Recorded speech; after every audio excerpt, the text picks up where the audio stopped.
What's a secret you can only share with online strangers? Some days, moving forward seems impossible, as if every step away from that night is a betrayal of her memory. I'm trying to build a life she would be proud of, but how do you build anything on a foundation of such profound loss? I've learned that trauma doesn't just live in our memories, it reshapes our entire being. It influences every relationship, every decision, every moment of joy that feels stolen from a happiness I no longer deserve. The hardest part isn't the nightmares or the flashbacks. It's the moments of peace that feel like a betrayal, the smiles that come easier with each passing year, the gradual healing that feels like slowly forgetting. My sister's death wasn't just the loss of a loved one. It was the death of the person I used to be, the carefree sibling who believed they could protect their family from anything. In its place grew someone harder, someone haunted, someone who understands that sometimes our best intentions aren't enough to save the people we love most. Story 15. When I was a senior in high school, death seemed to cast a long shadow over our hallways. Many of my classmates were grappling with loss or chronic illness in their families, but my best friend's story hit particularly close to home. She had lost her mother during the holiday season, a time when joy should have been abundant, but instead brought only grief. The school administration, in an attempt to lift spirits, implemented a holiday wish program. Each student received a slip of paper to write down their wish and explain its significance. As I sat there contemplating what to write, my thoughts kept returning to my best friend and the upcoming annual choir trip to San Francisco. The trip was more than just a series of performances around the city and competitions against other schools. It represented a chance for her to escape, however briefly, from the weight of her loss. But with mounting hospital bills, funeral expenses, and the general financial strain her family faced, the trip might as well have been to the moon. She had already resigned herself to missing it, focusing instead on selling cookies and candy to help cover her mother's funeral costs. Watching her put on a brave face while selling baked goods, knowing she was missing out on what should have been a highlight of her senior year, broke something inside me. The thought of her absence from the trip felt wrong, especially knowing she wouldn't have her mother there for any of the other major milestones ahead: graduation, prom, college send-off. It was as if each missed opportunity doubled the weight of her loss. On my wish slip, I poured out her story. I wrote about her struggle, her strength in the face of devastating loss, and how much it would mean to her to join her choir family on this trip. I explained how music had become her solace, how the choir room had become a sanctuary where she could lose herself in harmony and temporarily forget her pain. After winter break, she burst into the hallway radiating joy. Our choir teacher had paid for her trip. What she didn't know, and still doesn't know to this day, is that her miracle came from my holiday wish. Our choir teacher, who served on the wish-granting committee, had read my words and decided to make it happen. Seeing her face light up with genuine happiness for the first time since her mother's passing made everything worth it. That moment of pure joy, breaking through months of grief like sunlight through storm clouds, is forever etched in my memory. Sometimes the greatest gifts are the ones given in secret, where the joy of giving comes not from recognition, but from knowing you've helped ease someone's burden, even if just for a moment. I've never told her about my role in this story, and I probably never will. The magic of that moment lies partly in its mystery, in her belief that sometimes, when you need it most, the universe conspires to show you kindness. In a way, keeping this secret has taught me that the purest form of friendship sometimes means being content to remain in the shadows while watching those you love step into the light. Story 16. Living with an invisible chronic condition feels like fighting a perpetual battle that no one else can see. Despite maintaining an almost obsessive hygiene routine, daily showers, Epsom salt baths, religiously clean underwear, hypoallergenic laundry detergent, and even abandoning shaving, my body seems determined to betray me. I maintain an active lifestyle, eat a balanced diet, and have repeatedly tested negative for every conceivable STD. Yet almost every month, I face the same excruciating ordeal: genital boils that appear on my inner labia. The pain is beyond description, a burning, throbbing agony that transforms basic daily activities into exercises in endurance. Simple tasks like walking or basic hygiene become torturous challenges. Sleep becomes elusive as the pain keeps me awake, turning my nights into endless cycles of discomfort and anxiety. The physical pain is devastating enough, but the emotional toll of living with such an intimate problem weighs even heavier. My medical journey reads like a case study in frustration. 3 different doctors, a dermatologist, and 2 gynecologists have examined me, each offering different theories but no real solutions.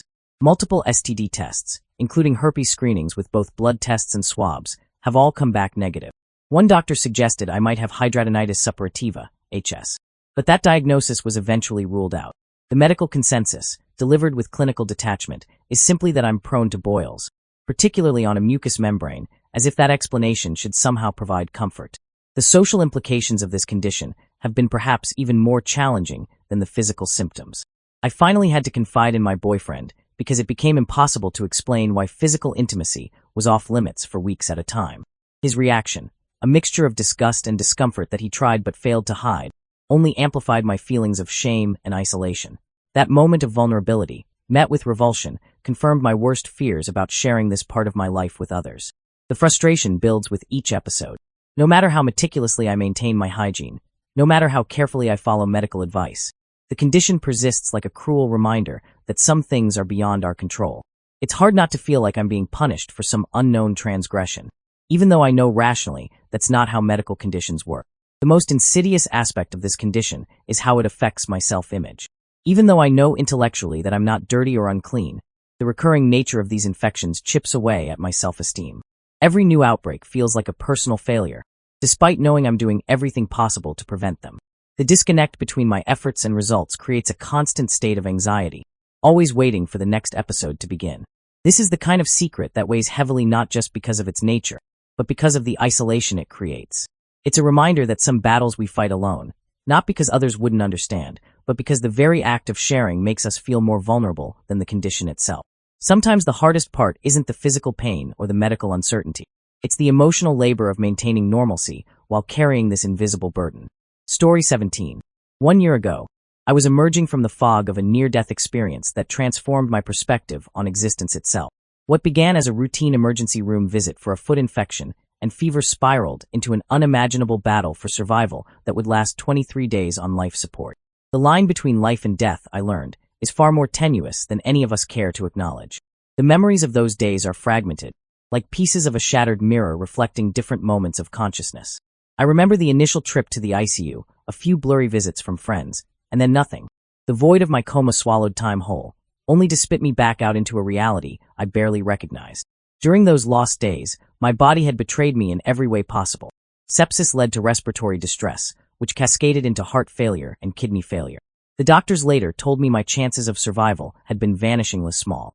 In one of my moments of lucidity, overwhelmed by the machinery keeping me alive and the constant pain that seemed to permeate every cell of my being, I made a desperate plea to the medical team. Just let me die. The words came from a place of profound exhaustion, a bone-deep weariness that made continued existence seem like an impossible burden. My sister and I had even made a pact years ago that neither of us wanted to be kept on life support. Yet here she was, refusing to honor that agreement, a decision for which I'm now infinitely grateful.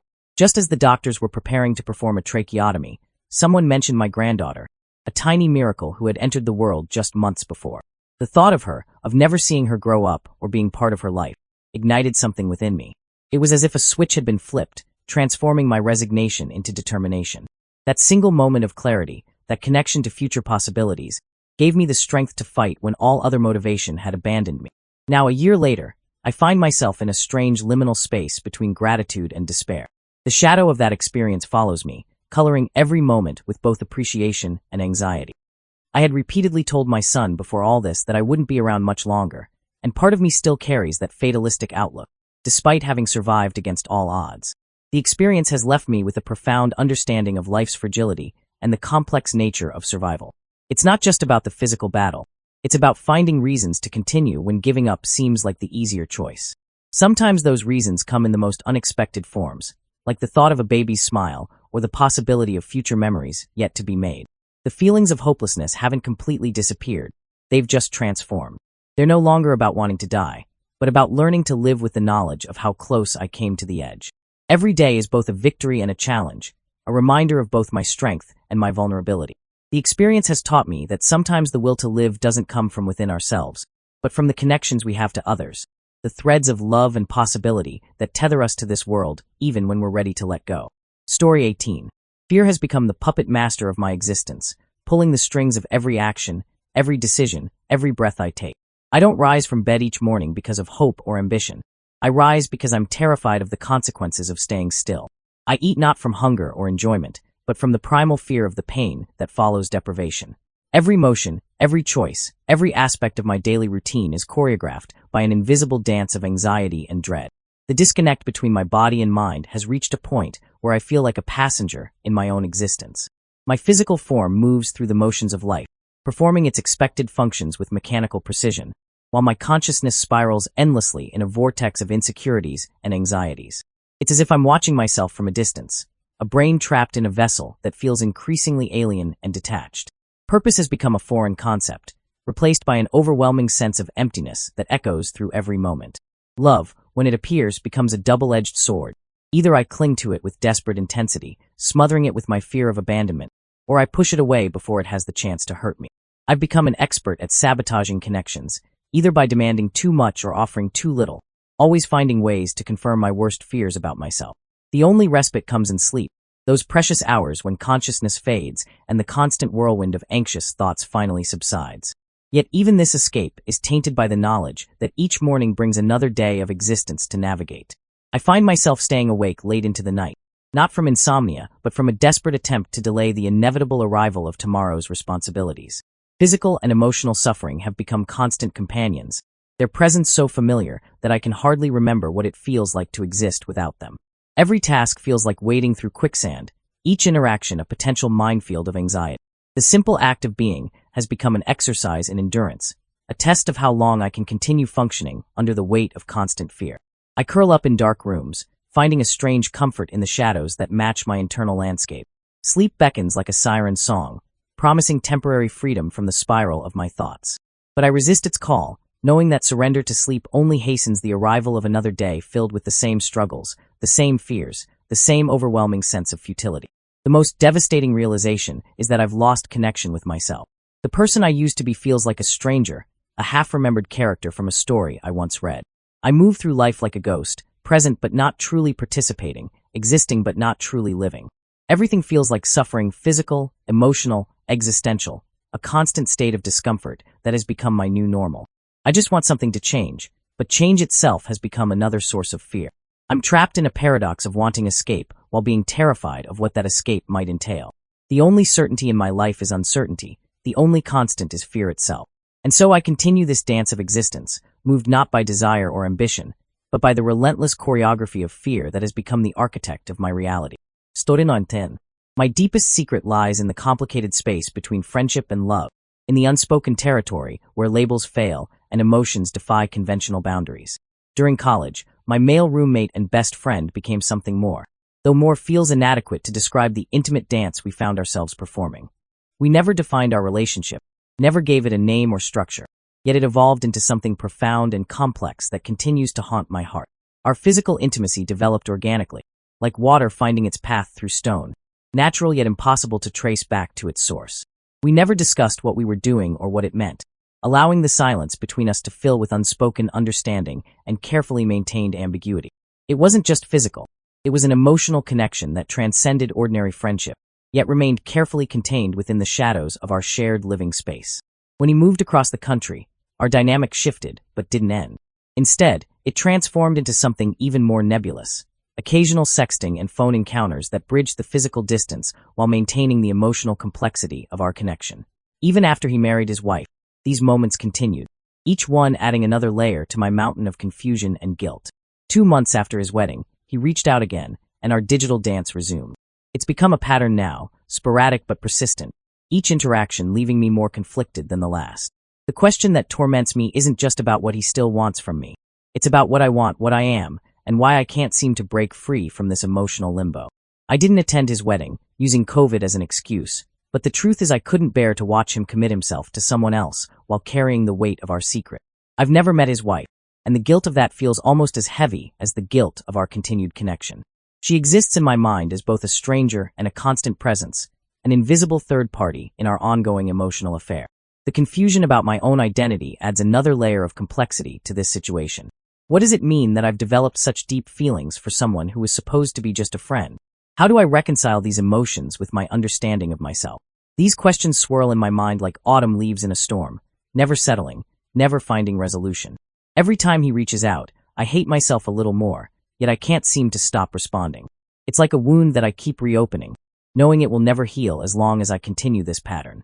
The emotional toll grows heavier with each interaction, the confusion deeper, the self-loathing more intense. I'm trapped in a cycle of longing and regret, unable to move forward, but equally unable to let go. This secret has become a part of who I am, shaping my relationships and my understanding of love itself. It's a constant reminder of the complexity of human connection, how love and friendship can blur into something undefined yet powerful enough to survive distance, marriage, and the weight of unspoken words. I don't know how to end this dance we're locked in, or if I even want to. All I know is that with each passing day, the emotional cost grows higher, and the path to resolution seems increasingly unclear. Story 20. The weight of responsibility for a death is crushing, especially when it's caused by negligence born of addiction. My drug use didn't just affect me. It claimed an innocent life, my beloved cat's, in a way that haunts me every day.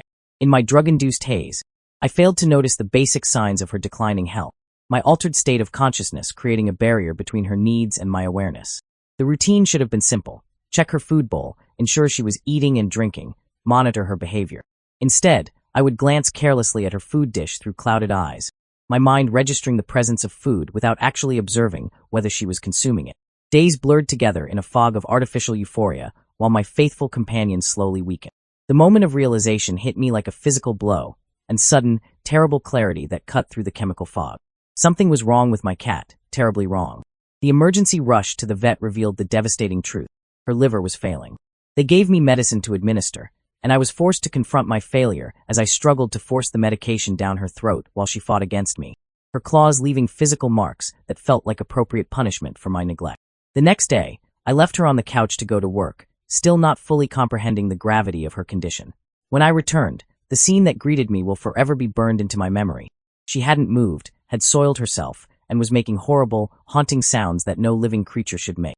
I cleaned her as gently as I could, my tears mixing with the water as I tried to restore some dignity to her suffering form. The final trip to the vet became her last journey. As I held her in my arms, trying to comfort her in the waiting room, I didn't realize I was cradling her cooling body. It wasn't until we entered the exam room and the vet asked me to place her on the table that the terrible truth became apparent. She had died in my arms, her final moments spent pressed against the heart that had failed her so completely. The vet tried to offer comfort, but I was beyond consolation. The guilt consumes me daily. If I had been present, if I had noticed sooner, if I hadn't been lost in my own artificial paradise, she might still be alive. Instead, my addiction claimed not just years of my life, but the entire life of a creature who depended on me completely. I miss her with an intensity that feels physical, an ache that no drug can numb. The regret of not being there when she needed me most has become a constant companion, a shadow that follows me through recovery and sobriety.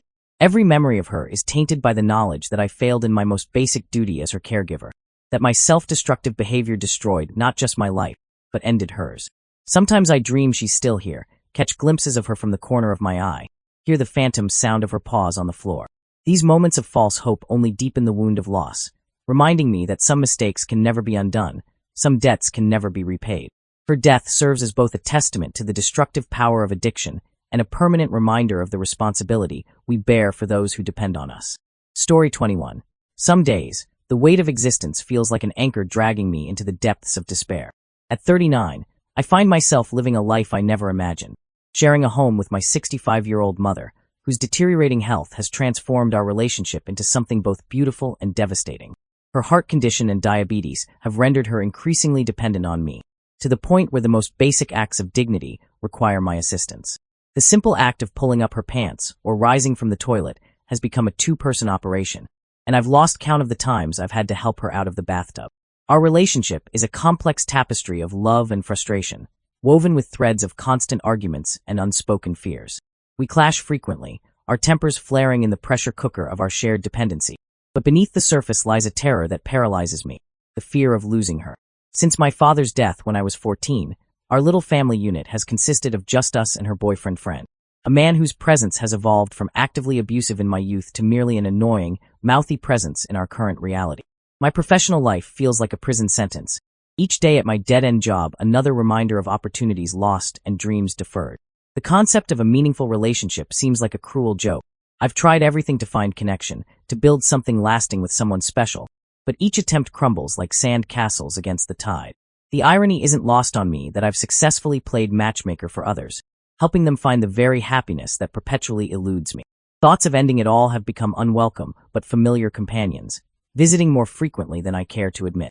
The only thing holding me back is the thought of my nieces and nephew having to process the tragedy of a missing uncle, having to piece together the why behind my final decision. I can't bear the thought of inflicting that kind of pain on their innocent hearts. So I persist, one day at a time, clinging to the few bright spots in my existence. I have a handful of close friends who mean everything to me, their presence in my life like stars in an otherwise dark sky. They're the reason I keep pushing forward, even when every step feels like walking through quicksand.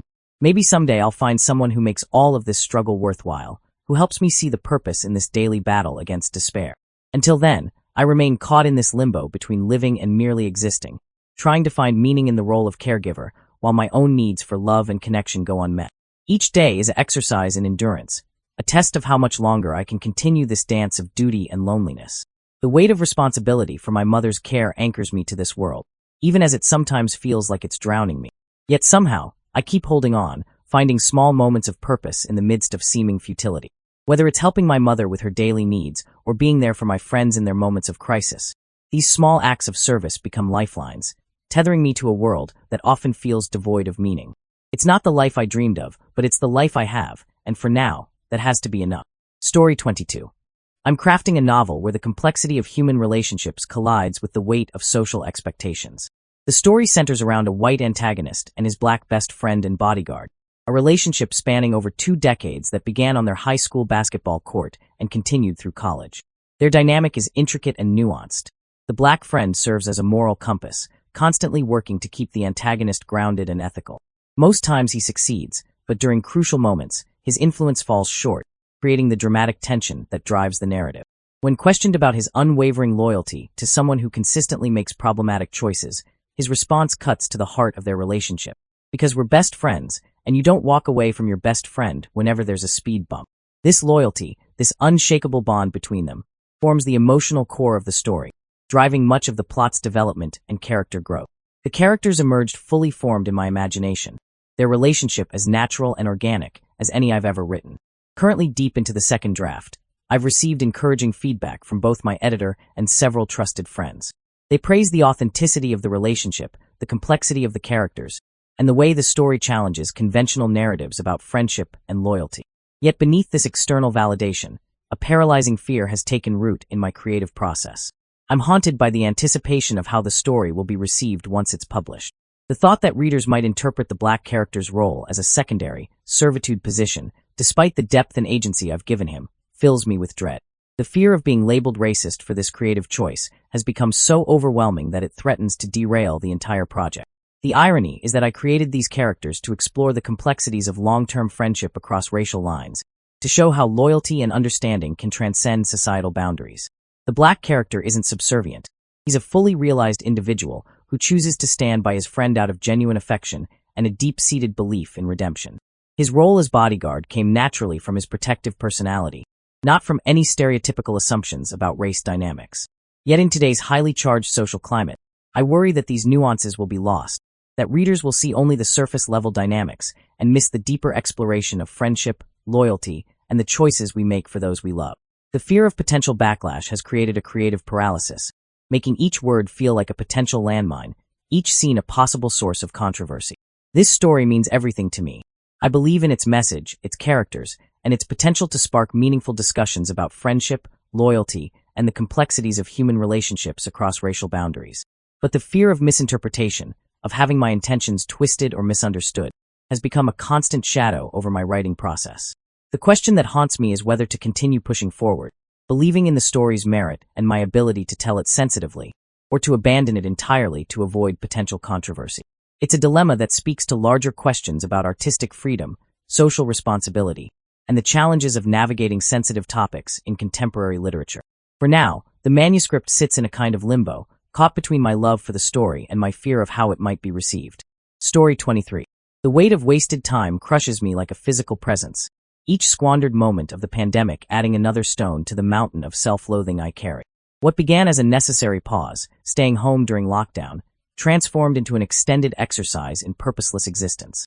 I told myself I needed a break to figure things out, to find direction in my life, but instead, I found only the hollow comfort of inaction. Summer vacation arrived, and I continued my self-imposed isolation, using caution as an excuse for inertia. Half a year slipped through my fingers like sand, each day bleeding into the next in an endless cycle of meaningless consumption. I didn't discover new hobbies, didn't develop hidden talents, didn't even make the slightest progress in determining my life's direction.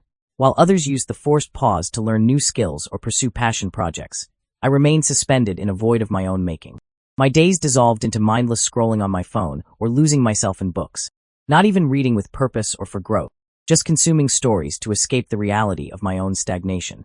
The perfect opportunity for self-discovery and personal development presented itself, wrapped in the unusual gift of unlimited time, and I squandered it completely. The approach of school's reopening looms like an approaching storm, each day bringing me closer to facing the consequences of my choices. I can't even think about it without being overwhelmed by waves of self-recrimination. Every thought of returning to academic life serves as a stark reminder of the time I've wasted, the opportunities I've let slip away. The worst part is the knowledge that this was my chance, a unique moment in history when the world pressed pause, when external pressures eased, when I had the space and time to truly focus on personal growth. Instead, I chose the path of least resistance, allowing myself to drift aimlessly through days that could have been filled with purpose and achievement. Now all I can do is beat myself up for being such a failure, for lacking the discipline and drive to make something meaningful out of this unprecedented time. While others emerged from lockdown with new skills, completed projects, or clearer life goals, I have nothing to show for these months except a deeper understanding of my own capacity for wasteful existence. The irony of spending time thinking about wasted time isn't lost on me, but I can't seem to break free from this cycle of regret and self-criticism. As the world begins to spin back into its normal rhythm, I'm left grappling with the knowledge that I had a once-in-a-lifetime opportunity for self-improvement, and I let it slip away in a haze of procrastination and purposelessness. Every day is both a victory and a challenge, a reminder of both my strength and my vulnerability.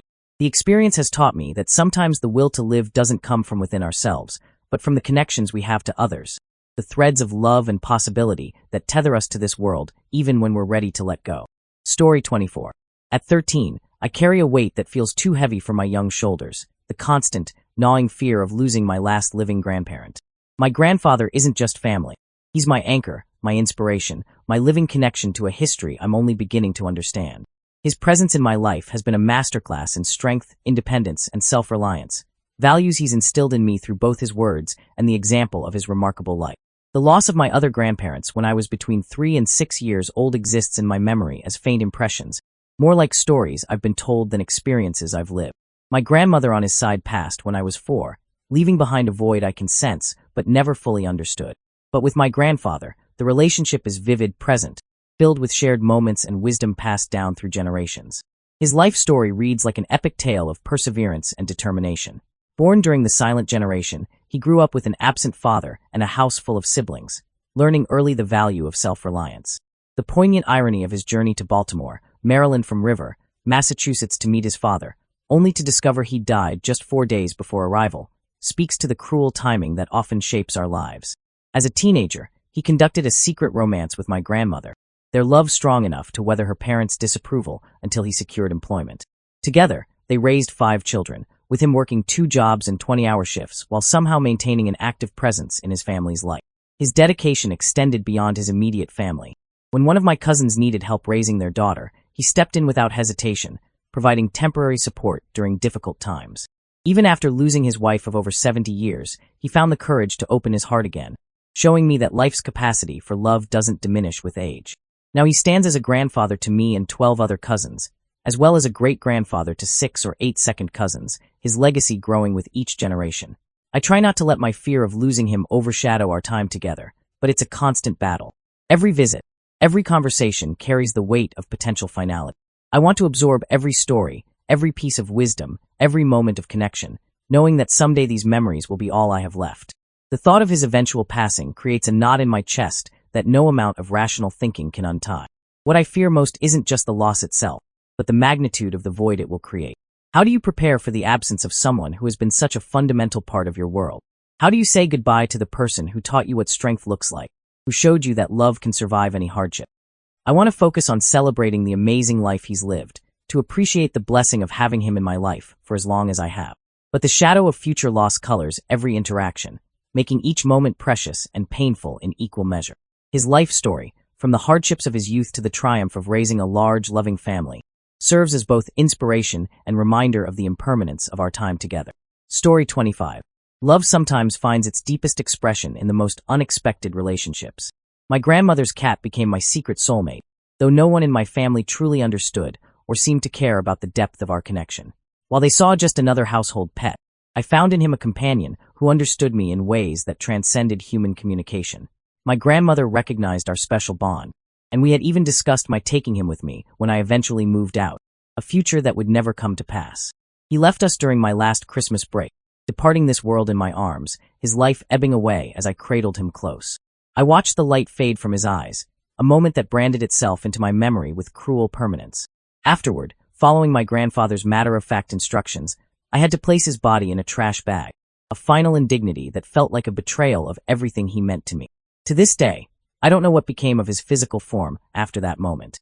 My family believes it was my grandmother who held him in those final moments, and I've never corrected their assumption. Revealing the truth feels like crossing an invisible boundary, especially since he was technically her cat. But the reality is that I loved him with an intensity that defied explanation, a love that continues to ache long after his passing.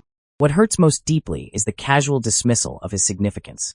Unlike our family dogs, who received proper funerals and places of honor in the family pet graveyard, his passing was treated as an unremarkable event.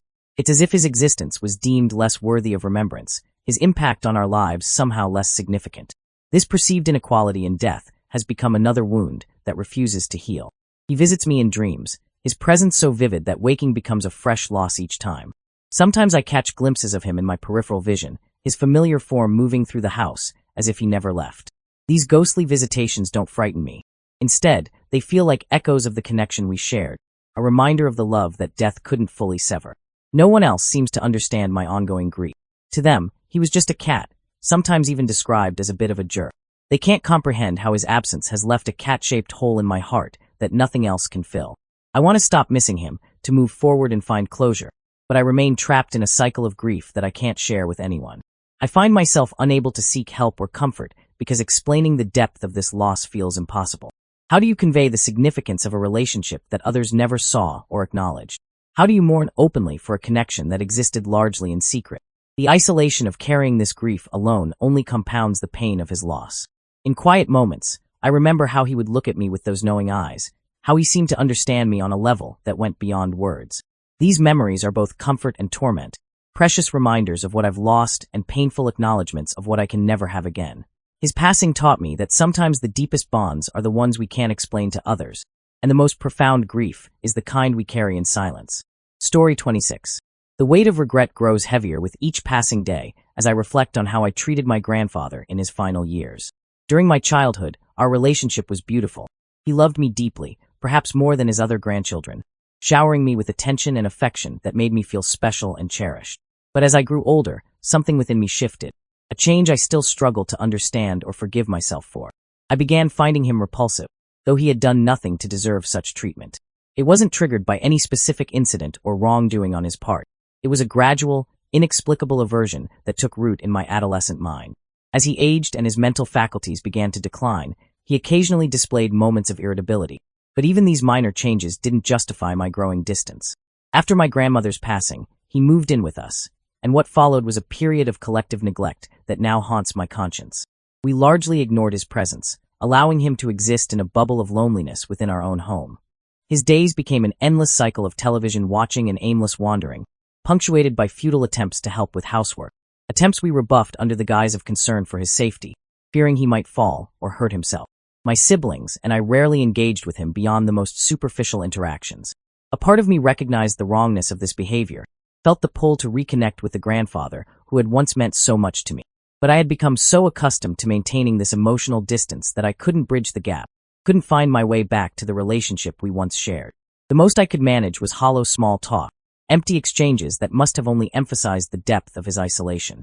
When he passed away, he died alone in a hospital room in the middle of the night.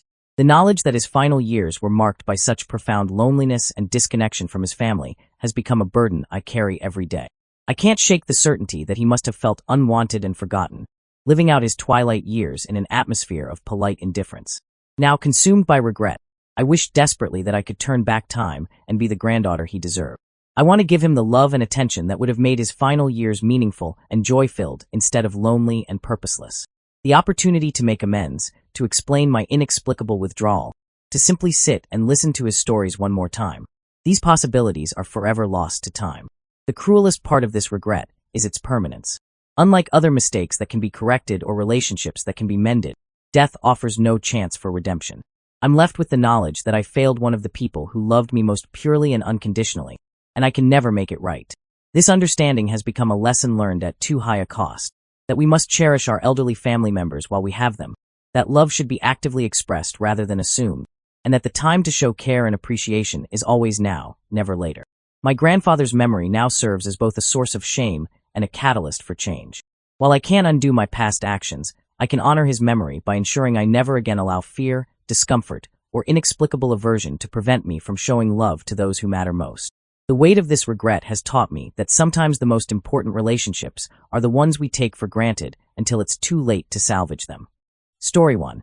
In the midst of this devastating pandemic, my best friend of over a decade found himself in an impossible situation. Already reeling from a bitter divorce after his wife's infidelity shattered their marriage, he suddenly lost his job. While he's not the most detail-oriented person and can be absent-minded at times, his fierce pride and unwavering independence are fundamental to who he is. He steadfastly refuses assistance from anyone, regardless of circumstances. It's an immutable part of his character that I've learned to accept, even though it pains me to see him struggle. One evening, as we shared a few beers, the weight of his burden became evident in his voice as he confided his mounting anxiety about making next month's rent. With a stable job and decent savings, I immediately offered to help, but true to form, he adamantly declined, his pride preventing him from accepting what he saw as charity. As fate would have it, I had a passing acquaintance with his landlord from previous visits to my friend's place. Seizing an opportunity when my friend was occupied at another friend's house, working on his old dirt bike, I paid a visit to the landlord. In a moment of calculated compassion, I handed over enough cash to cover 2 full months of rent. I made the landlord solemnly swear to keep my involvement secret, suggesting instead that he fabricate a story about an accounting error resulting in overpaid rent from previous years, a plausible explanation that would preserve my friend's dignity. The ruse worked perfectly. The following weekend, my friend's face lit up with unbridled joy as he recounted the miraculous accounting error that had saved him from potential homelessness. While he genuinely believes it was simply a stroke of serendipity, for me, knowing that I managed to help him in such a meaningful way, even if he'll never know the truth, made every deceptive moment worthwhile. Sometimes, the greatest acts of friendship are the ones that remain forever unknown. Story 2. Sometimes I find myself wishing the car accident had left visible scars. Something tangible, something others could see and understand. At 17, my life changed forever when a vehicle struck me at 30 miles per hour, sending my body flying over the hood like a ragdoll. The sickening crunch of my skull against the metal railing still echoes in my nightmares, a sound that preceded my crumpled form hitting the unforgiving pavement. The hospital staff seemed almost dismissive. They glued my head wound shut, performed a cursory examination beneath my shirt, and declared that my spine would merely bruise. Their casual diagnosis felt like a cruel joke as the months dragged on, each day bringing fresh waves of agony that refused to subside. It wasn't until a year later, when persistent pain drove me to seek physical therapy, that the truth emerged. My pelvis had been permanently displaced. Multiple medical professionals, doctors, physiotherapists, even a chiropractor, have confirmed the visible misalignment. When I stand, the asymmetry is unmistakable, one leg noticeably longer than the other. Yet every time I seek help, I'm met with the same patronizing response. You're too young for chronic pain, or, it can't possibly be that serious. One particularly callous doctor had the audacity to blame me for my condition, suggesting it was my fault for not swimming 6 times a week. The bitter irony haunts me daily.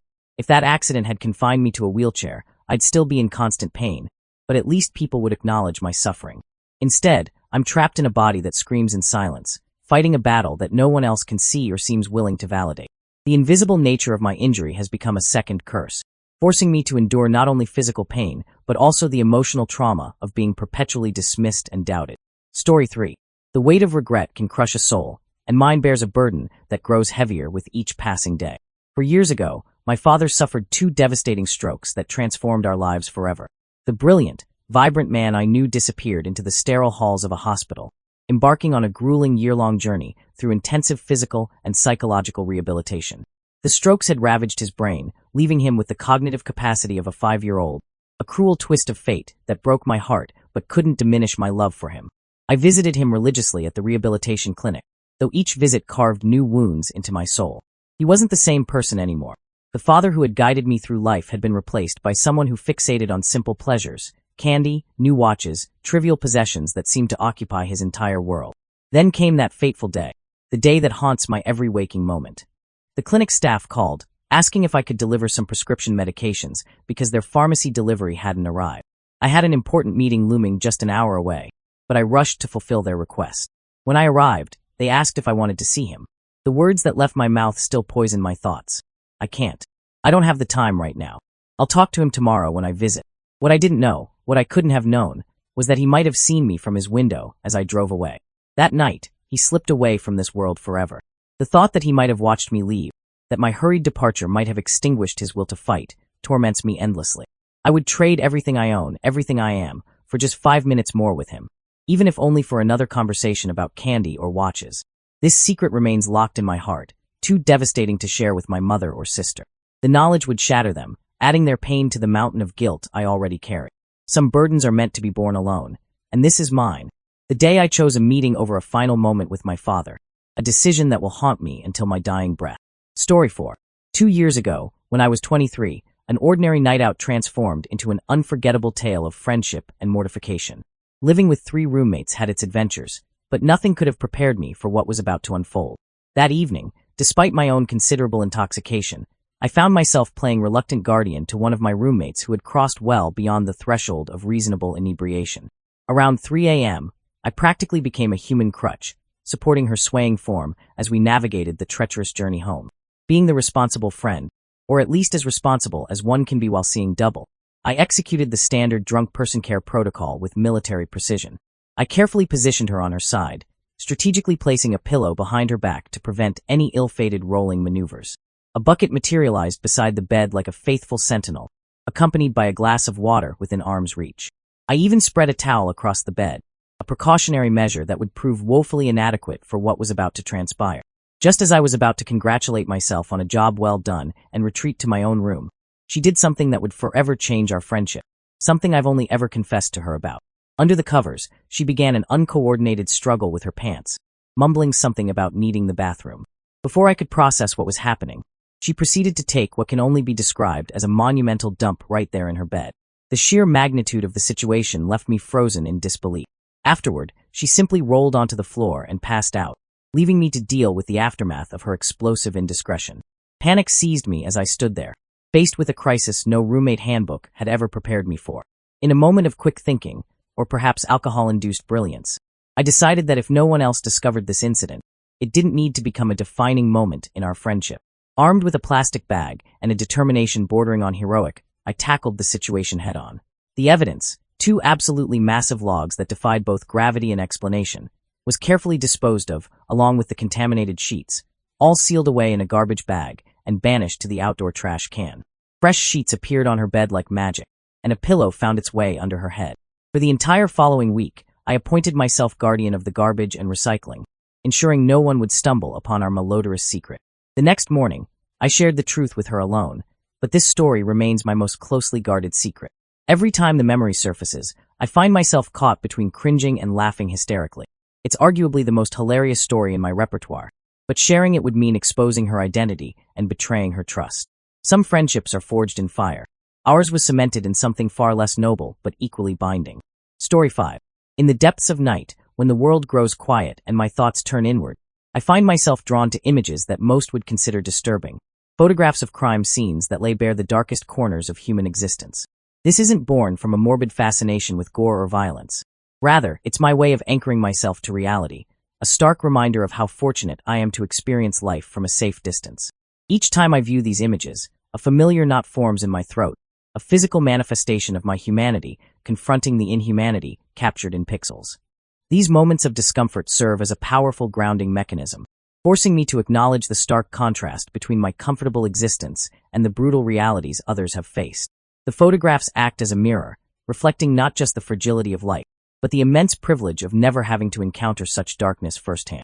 What strikes me most profoundly is the precarious nature of human existence, how a single moment, a split-second decision, or a random act of violence can transform years of memories, experiences, and relationships into nothing more than evidence markers and police photographs. The human body, despite its remarkable resilience, can be rendered lifeless with terrifying ease, leaving behind only a shell of what once contained a universe of thoughts, dreams, and emotions. I keep this habit hidden from everyone I know, aware that they would likely misinterpret it as a sign of something sinister. They might cast suspicious glances my way, whispering about potential psychopathic tendencies, or labeling me as someone fascinated by death. But they would miss the profound truth that these images serve as a sobering reminder to cherish every moment of life, to appreciate the safety and security that so many others have been denied. These glimpses into humanity's darkest moments don't bring me pleasure. Instead, they instill a deep sense of gratitude and perspective. They remind me that each day of peace and normalcy is a gift, one that countless others have had violently stripped away.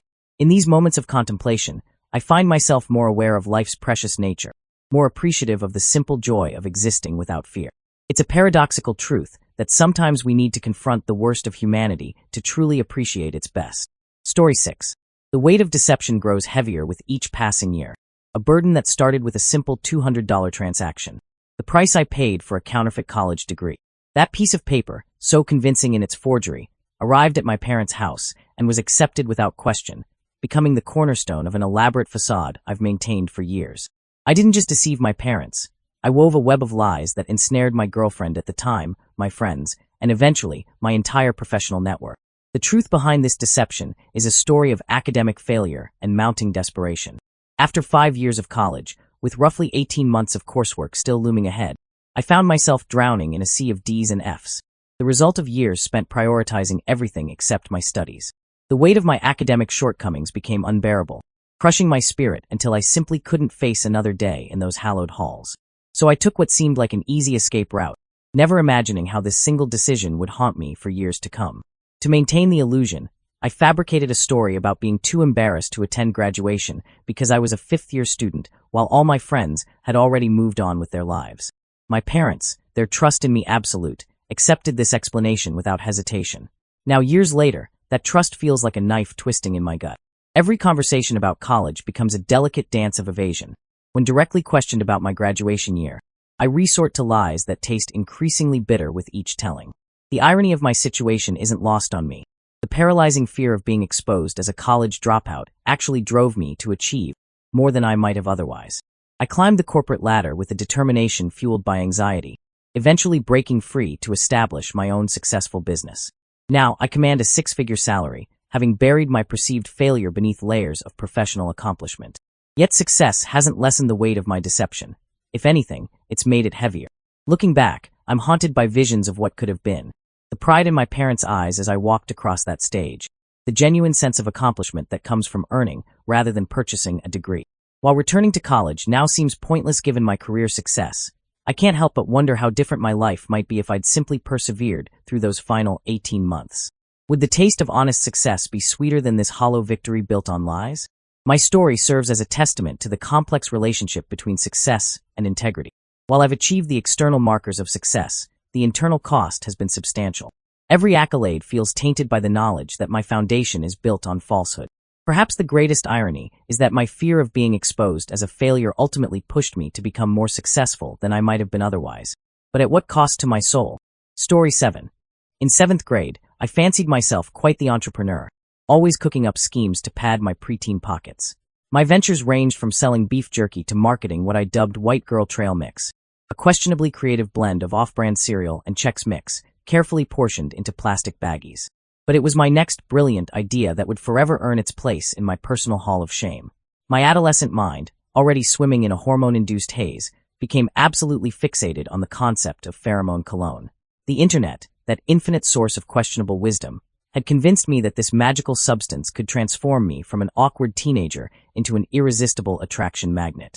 When my attempts to purchase actual pheromones proved futile, I embarked on what I now recognize as perhaps the most misguided scientific experiment in middle school history. Armed with dubious online research suggesting that the most potent pheromones emanated from certain intimate areas, I hatched a plan that makes me cringe so hard I practically implode every time I recall it.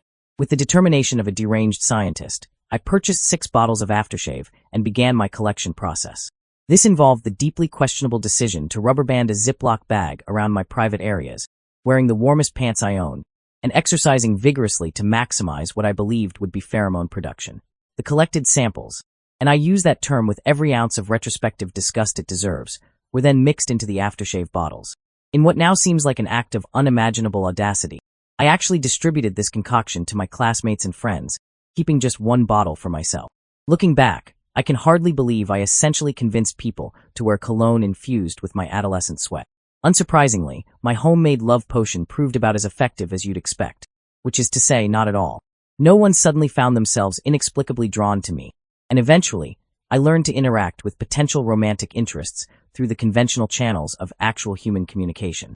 The whole episode serves as a testament to the lengths a hormone-addled teenage mind will go to in pursuit of connection. This memory resurfaces occasionally, usually at 3 a.m. when my brain decides to replay my greatest hits of embarrassment. Each time, I'm struck by the perfect storm of teenage desperation, pseudoscience, and questionable hygiene that led to this magnificent disaster. It's a reminder that growing up is really just a series of increasingly less mortifying decisions, though this one might hold the record for most cringeworthy experiment in the history of middle school romance. Story 8. My mother was my hero, a beacon of strength and kindness whose light illuminated every life she touched. Watching her die over 5 excruciating days in hospice care was a special kind of torture, one that has forever changed how I view both life and death. She succumbed to dehydration, a term that sounds almost benign to those who haven't witnessed its cruel reality. But I know the truth. I've seen the profound suffering that lies behind those clinical words. As a physician, I've sworn the sacred oath to do no harm, a principle that has guided my entire career. Yet sitting helplessly at my mother's bedside, watching her endure this prolonged journey toward death, I found myself questioning everything I believed about medical ethics. Unless you've experienced true, prolonged thirst, you cannot fathom the agony it inflicts. The cruel irony is that dehydration was considered the most humane option available, a devastating commentary on how our society handles end-of-life care. We cling desperately to the notion that prolonging life at any cost is virtuous, even when that cost is measured in unnecessary suffering. We deny our loved ones the right to die with dignity, forcing them to endure drawn-out deaths under the guise of medical ethics. As her body slowly shut down over those 5 endless days, her blood becoming too thick for her failing heart to pump, I was trapped in a personal hell of professional obligation and filial love. The hospice provided sedatives, but they couldn't or wouldn't fully address the pain someone might experience in their final moments. I wanted so desperately to give her an overdose of pain medication, to let her slip away peacefully into that good night. But I couldn't bring myself to cross that line, even though every fiber of my being screamed that it was the compassionate choice. Her labored breathing still echoes in my nightmares, a constant reminder of my inaction. My mother was an extraordinary woman who endured 2 days of labor to bring me into this world as a 10-pound baby. She raised a large family and taught me to tackle life's impossible challenges with grace and determination. She was supposed to pass quickly, but she held on for 5 days, fighting even as her body failed her. The part that haunts me most deeply is how this experience has transformed me. For 4 decades, I was known for my passionate drive to improve the world around me, a quality I inherited from her. But now I feel deflated, broken by the system I've served so faithfully. I know I should be fighting to change how we handle end-of-life care, but the political and ethical debates seem overwhelming. The memory of her half-conscious suffering, gasping for peace over those 5 interminable days, has paralyzed my once strong conviction. My deepest confession is that I wish I'd had the courage to act in the moment, to give her the peace she deserved, even if it meant betraying my professional oath. As terrible as that decision might have felt, it would have been easier to live with than the memory of her prolonged suffering. This is my burden to bear, the knowledge that I could have ended her suffering but didn't, trapped between my duty as a doctor and my love as a son. The experience has left me questioning not just end-of-life care, but the very foundations of medical ethics. Sometimes the most humane choice isn't the one sanctioned by law or professional codes, and that realization haunts me every day. Story 9. Family secrets have a way of rippling through generations, creating waves that disturb even the calmest waters. A few years ago, my grandmother's sudden decision to relocate to Spain seemed like a simple retirement choice. Now I know it was an escape, a desperate attempt to outrun a past that had finally caught up with her through the most modern of means, a Facebook message. The message came from a man who reached out to both my father and uncle, claiming to be their half-brother. His words opened a door to a past my grandmother had kept locked for decades, a story of a child given up for adoption long before my father, who's now 43, or my uncle were born. When confronted with this revelation, my grandmother's reaction was volcanic. She issued an ultimatum that would make Shakespeare proud. Cease all contact with this man, or face complete excommunication from her life. The dust had barely settled before she fled to Spain, leaving behind a web of questions and strained relationships. The weight of this knowledge sits heavily on my shoulders. There's an entire branch of my family tree out there, unknown and unexplored. I find myself looking at strangers on the street, wondering if we share the same blood, if their features might mirror my own. But I'm trapped in a conspiracy of silence, I can't approach my grandmother without risking her wrath. Can't discuss it with my father or uncle who've been forced into silence, and don't even have this man's name to begin my own search. The irony of my situation becomes more bitter when I consider how little I know about my father's side of the family already. Years ago, another family argument led to my grandmother severing ties with everyone, making it clear that any attempt by my father or uncle to reach out to those relatives would result in the same fate they now face if they contact their half-brother. It's as if she systematically pruned our family tree, cutting away branches until only the ones she can control remain. This secret feels like a ghost haunting our family gatherings, an invisible presence that everyone feels but no one acknowledges. I'm left wondering about the stories I'll never hear, the relationships I'll never form, the part of my identity that remains locked away in my grandmother's past. Will I have to wait until she's no longer here to uncover the truth? And even then, will too much time have passed to rebuild these severed connections? The most frustrating part is the powerlessness, knowing that somewhere out there, I have family members who might be wondering about me too, who might share my features, my mannerisms, my laugh. But until my grandmother's grip on our family narrative loosens, whether through time or fate, these questions will remain unanswered, these connections unexplored. It's a peculiar kind of grief, mourning the loss of relationships that never had the chance to begin. Story 10. I brought down an entire business empire, not because of any grand crusade for justice, but because one woman's petty tyranny finally pushed me past my breaking point. The catalyst? A pair of mismatched socks. It sounds absurd, but sometimes the smallest acts of control reveal the largest abuses of power. I worked at an upscale gentleman's club where the owner's wife, despite rarely gracing us with her presence, ruled with an iron fist and a penchant for micromanagement. One day, she actually called the bouncers to reprimand me for wearing mismatched socks during my performance.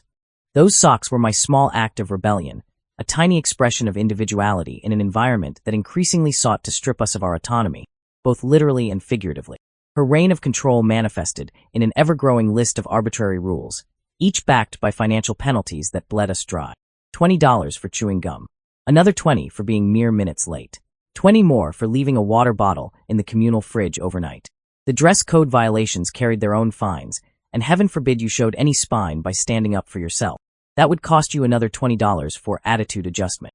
The breaking point wasn't just about the money. It was about dignity. One day, I found myself staring at yet another passive-aggressive notice about fines, and something inside me snapped. I contacted a lawyer, and what started as a personal grievance evolved into a methodical documentation of every petty rule, every unjust fine, and every sign that turned our workplace into a financial prison. The club owner, her husband, fought back with every trick in the book. He played a complex shell game, dodging process servers, filing frivolous motions, and even claiming his elderly father owned the establishment. When we finally forced him into mediation, his father appeared wearing a minister's collar, a last-ditch attempt at moral manipulation that proved as transparent as it was desperate. The settlement came to $450,000, though most of it went to legal fees, with the remainder split among the dancers who joined the lawsuit. While the financial victory wasn't life-changing, the satisfaction of watching their empire crumble was priceless. They were forced to sell the club, and in their panic, they even tried destroying evidence by disposing of computers, a futile gesture that only underscored their guilt. My only regret is that I couldn't sue her directly, the woman whose petty dictatorship sparked this rebellion. But there's a certain poetic justice in knowing that her attempts to control every aspect of our lives ultimately led to her losing control of everything. Sometimes justice wears mismatched socks, and the smallest acts of defiance can topple the mightiest of tyrants. The experience taught me something profound about power dynamics and justice. Those who abuse their authority often do so through 1,000 small cuts rather than one decisive blow. They rely on their victims feeling too powerless to fight back, too intimidated by the system to seek justice. But when we finally stand up, when we document every injustice and refuse to back down, even the most entrenched power structures can fall. Story 11. There's a peculiar kind of emptiness that comes with pursuing a path you no longer believe in. Like a ghost drifting through the halls of academia, I'm nearly finished with my master's degree in computer science, yet I can't summon the will to tackle the final research project that stands between me and my thesis. The memory of my bachelor's thesis still haunts me, a nightmare of forced academic passion that left me questioning everything I thought I knew about my chosen field. My supervisor has been away for 4 weeks, and I've spent that time in a paralysis of procrastination, watching the days slip by like sand through my fingers. Now, with his return looming on Thursday, I'm scrambling to fabricate something that resembles progress, hoping he'll consider the project complete enough to let me pass. Then comes another 6 months of this elaborate dance, pretending to work on a thesis that feels more like a prison sentence than an academic achievement. Looking back, the decision to pursue a master's degree seems like a cruel joke I played on myself. In the field of computer science, where practical experience often trumps advanced degrees, I chose to specialize in nothing while mastering everything. The German university system's affordability removed the financial burden that might have forced me to confront this decision earlier. A blessing that sometimes feels more like a curse, allowing me to drift aimlessly in academic limbo. Beyond the walls of the university, my life has become a study in emptiness. Video games, once a reliable escape, now feel like hollow attempts at entertainment. I find myself loading up games only to stare blankly at the menu screen, unable to muster the enthusiasm to press start. My daily walks have become exercises in avoiding reality rather than pursuing health, each step a mechanical motion without purpose or joy. The absence of hobbies or passions has left me socially adrift, unable to connect with others on any meaningful level. Recently, I've ventured onto dating apps, carrying the additional weight of being closeted about my sexuality.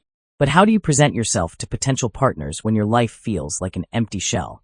No one wants to swipe right on a profile that reads like an exercise in existential crisis. I have an appointment with the university's psychological counseling service on Friday, but even this feels like going through the motions. These feelings of disconnection and purposelessness have been my constant companions for years, their roots too deeply entrenched to be uprooted by a few therapy sessions. The counselor will probably suggest joining clubs or finding new hobbies, as if the problem is simply a lack of activities rather than a fundamental questioning of life's meaning. The irony doesn't escape me. Here I am, pursuing an advanced degree in computer science, a field that's supposedly about solving complex problems, yet I can't seem to debug the most important program of all, my own life. Each day feels like running an infinite loop of meaningless tasks, waiting for a break condition that never comes. Story 12. 4 or 5 years of my adolescence, from ages 15 to 20, I lived a double life that still haunts my adult years.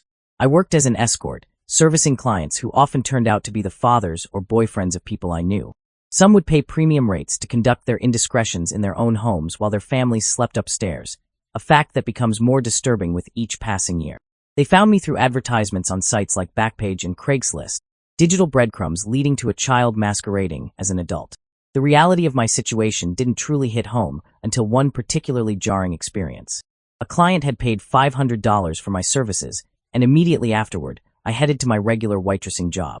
The universe, with its cruel sense of irony, orchestrated a moment that would forever change my perspective. The client walked in with his entire family. I was forced to serve their table as if we were perfect strangers, though just an hour earlier, we had been anything but. His face told a story of its own. Absolute devastation each time I approached their table. He could barely meet my eyes, let alone place his order, leading his wife to repeatedly snap at him for his distraction.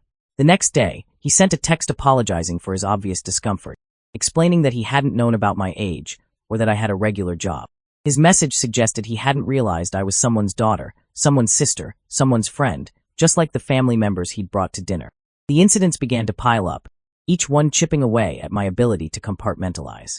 A close friend once caught me in what she described as a longing embrace with her father, spotting the wad of cash in my hand. I fabricated a story about him lending me money as a father figure, my quick thinking saving me from exposure, but adding another layer to my mountain of lies. She later told her mother, and I was banned from their house, officially because of her father's gambling problem and excessive generosity, but we both knew the truth lurked beneath the surface. The final straw came when my sister's boyfriend attempted to proposition me after I agreed to give him a massage. The moment he offered payment for additional services, something inside me shattered. I couldn't go through with it, fleeing without taking his money. That moment of clarity revealed just how small our world truly is, and how the web of lies and secrets I'd woven had begun to strangle me. Looking back now, I feel a profound emptiness when I think about those years. The world proved too interconnected for that kind of life, where every casual interaction carried the potential for devastating recognition. The money I earned came at a cost far greater than I could have understood at 15. The cost of my innocence, my self-respect, and my ability to form genuine connections untainted by the shadows of my past. I've since learned that some secrets don't just weigh on your conscience, they reshape your entire worldview. Every relationship becomes filtered through the lens of those experiences, every trust tested against the knowledge of human nature's darker aspects. The hollow feeling that remains serves as a constant reminder of the years I can never reclaim, and the innocence I lost long before I understood its value. Story 13. Corporate politics can be a masterclass in manipulation, as I learned when my career imploded over a whispered confession. The workplace had become increasingly uncomfortable due to certain behaviors, Nothing egregious enough to warrant immediate action, but a steady drip of inappropriate conduct that slowly eroded my sense of security. Rather than confronting the situation directly, I confided in someone I thought was a friend, sharing my discomfort in what I believed was a private conversation. That confidence proved to be my undoing. My friend went straight to management, setting in motion a chain of events that would reveal the true nature of corporate power dynamics. I was summoned to a meeting where management delivered a rambling, carefully crafted explanation of why the company needed to part ways with me. They offered severance pay, but it came with strings attached, a non-disclosure agreement that contained a hidden clause preventing me from pursuing any sexual harassment claims. The irony wasn't lost on me. I hadn't even considered legal action, yet their preemptive strike suggested they feared exactly that. Their response to potential harassment wasn't to address the underlying issues, but to remove the person who might expose them. In their eyes, I wasn't a valued employee seeking a safe work environment. I was a liability to be managed, a potential threat to be neutralized. But the story didn't end with my departure. In a calculated move to protect themselves, they began spreading a narrative that I had been terminated for substance abuse. A complete fabrication that nonetheless took root in professional circles. The lie spread like wildfire, burning bridges I hadn't even tried to cross yet. My reputation, built over years of dedicated work, was sacrificed on the altar of corporate damage control. Looking back, I'm haunted by the choice I made to accept the severance and sign the NDA. At the time, it seemed like the path of least resistance, a way to move forward without prolonging the trauma. Now I understand that my silence was exactly what they were banking on. They counted on my desire to avoid conflict, my fear of professional repercussions, and my hope that I could simply start fresh somewhere else. If I could go back, I would have refused the severance, rejected the NDA, and fought the harassment head-on. I would have forced them to confront the toxic culture they'd cultivated, to acknowledge the real reasons behind my termination. Instead, I'm left carrying not only the weight of the original harassment, but also the burden of a false narrative that continues to shadow my career. This experience has taught me a bitter lesson about power in the workplace, how it operates in the shadows, how it uses financial pressure and professional reputation as weapons, and how it relies on the silence of its victims to maintain the status quo.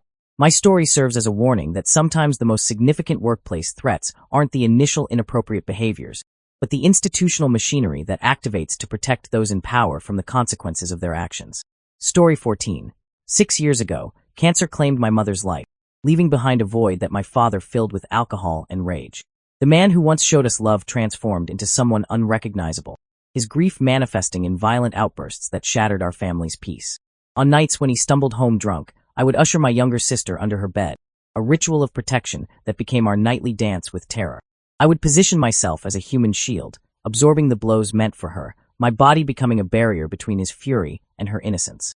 Then came the night that haunts my every waking moment, the night I broke our unspoken pact of protection. I had lost track of time while out with friends, a momentary escape from our domestic nightmare that would cost more than I could ever imagine. When I finally returned home, the sight of police cars and an ambulance, their lights painting our house in surreal shades of red and blue, told me something had gone terribly wrong. A police officer led me to the station, where words that would forever alter my reality were delivered with professional detachment. My father, in a drunken rage, had beaten my sister until she lost consciousness. She fought for her life for several hours in the hospital before slipping away, her final moments spent without the protection I had sworn to provide. I testified against my father in court, my words helping to send him to prison. But the real sentence, the life sentence of guilt and grief, was reserved for me.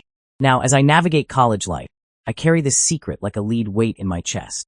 Not even my best friend knows the truth that consumes me. How do you tell someone that your sister died because you chose a night of normalcy over your duty as her protector? Years of therapy have helped me process the trauma, but they haven't lightened the burden of responsibility I carry. The therapist tells me it wasn't my fault, that I was just a child myself, trying to survive in an impossible situation. But logic offers little comfort against the nightly parade of what-ifs. What if I had been home? What if I had never left? What if I had found the courage to report our father's abuse sooner? The weight of guilt and sadness feels constant, like a shadow that grows longer with each passing year.